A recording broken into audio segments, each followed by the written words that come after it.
Right now, our Once a Year with U.S. Representative Ron DeSantis, elected in Florida's 6th District, which includes St. Johns, Flagler, and Volusia counties. Congressman DeSantis is just beginning his second term and beginning to take a stand on some issues.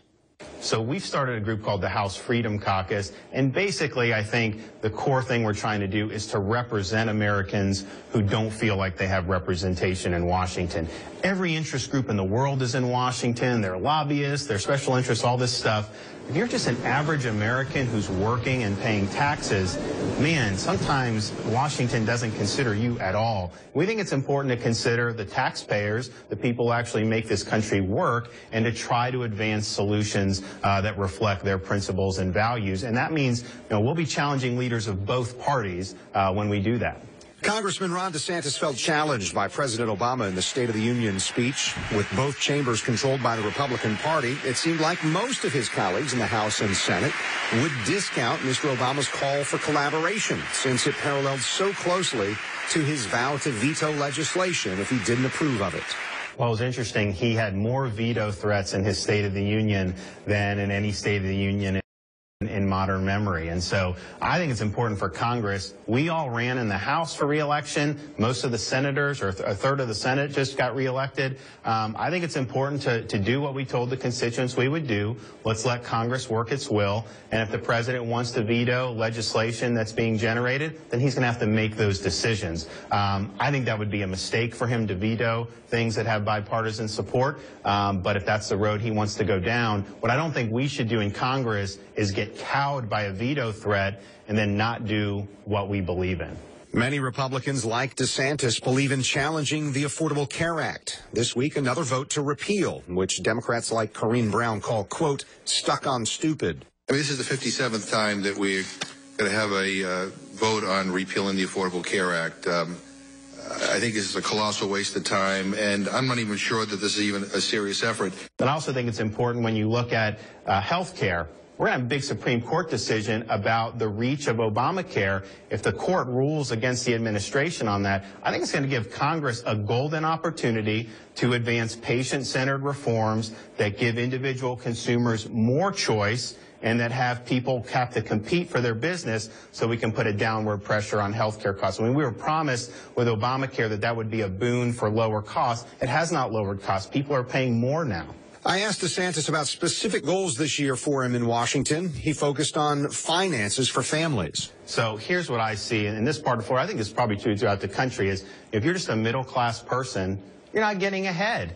You haven't really seen your wages go up, but yet the cost of living from education to food to housing has gone up.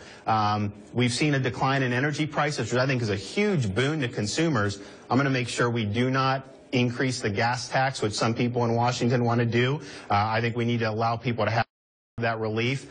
We have a higher education reform bill, Senator Mike Lee and I, which we think will get to this problem of constantly escalating tuition costs. We're basically trying to allow states to create alternative accreditation regimes so that you'll actually have alternative types of education be eligible for Title IV funds. So you could have apprenticeships, competency tests, individual courses that are accredited, and students can then take advantage of that. So instead of going $20,000 or $30,000 in debt, you may go $1,000 in debt, and you're going to get skills that will move you ahead. Pundits consider DeSantis a Tea Party conservative, and when it comes to leadership, DeSantis says he's more interested in participating in the process rather than relying on behind closed-doors deals by leadership and the president's office. The Beltway media will say, oh, we need more bipartisanship, but that ends up being you have Boehner or Reid or McConnell working behind closed doors with the administration. They unveil something, and then we're supposed to just vote on something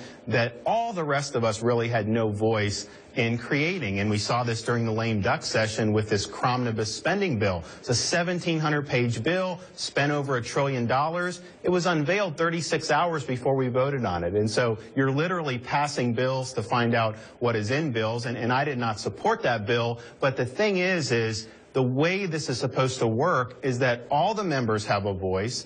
You work through the process, offer amendments, do stuff on the committees, and then you see what the work product is once the House and Senate weighs in. Doing a top-down approach where you have a few self-selected leaders writing these complicated bills and then just throwing it on the floor of the House or Senate, I don't think that that's good governance, and I don't think the American people's voice is heard when that's done. DeSantis counts as one of the politicians critical of the president for use of executive orders. DeSantis says that shouldn't be a partisan issue, but a procedural one. Well, we have the power of the purse to rein in the president if he's doing things that we think go beyond the Constitution. And so he is engaged in this executive order on immigration where he's purporting not just to defer deportations, which is how the media typically does. He's actually affirmatively claiming the authority to issue 5 million work permits, Social Security numbers, and to make people who are in the country illegally eligible for taxpayer-financed benefits.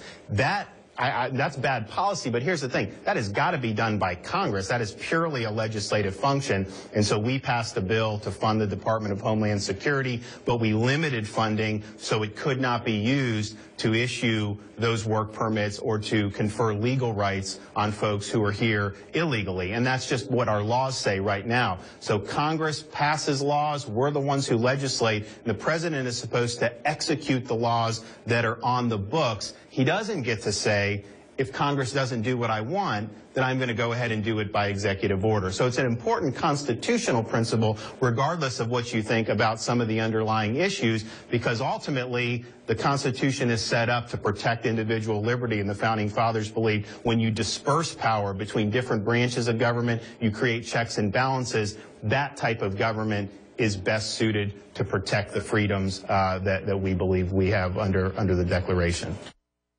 Now, the House of Representatives voted to repeal the Affordable Care Act just as the Senate did the day before.